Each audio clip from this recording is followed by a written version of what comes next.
আমার শ্বশুর শাশুড়ি কিন্তু অত্যন্ত ভালো, এটা সবচেয়ে লাকি। ওর ননদ নেই, আমার কিন্তু ননদ আছে, মানে আমার ননদ অনেক ভালো। আমার বউ মানে শ্বশুর বাড়িতে এটা। শাকিব খানের মা এবার অপুকে ফোন করে কথা বলেছেন বিভিন্ন বিষয়ে। অপু বিশ্বাস বলেন, জয়ের দাদি বলেছেন যাই হোক তিনি আমার পাশেই আছেন। সম্প্রতি একটি প্রোগ্রামে অপু বিশ্বাস বলেন, শাকিবের পরিবারকে একসাথে বেঁধে রেখেছেন তিনি, পরিবারের ভিত তিনি, শাশুড়ি আমার সাপোর্ট সিস্টেম। এই যে ঘরে আমি একা, আদৌ কি আমি একা? না, আমার সঙ্গে আমার পরিবার আছে।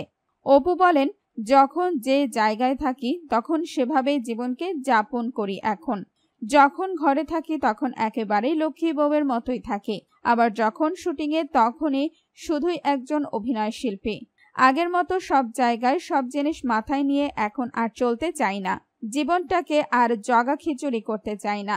শাকিব খানের মা আত্মীয় স্বজনদের মাঝে মাঝেই বলেন, অপু আমাকে নিজের হাতে রান্না করে খাওয়ায়, মা বলে ডাক দেয়, আদর যত্ন করে, আবার অনেক খেয়ালও করে।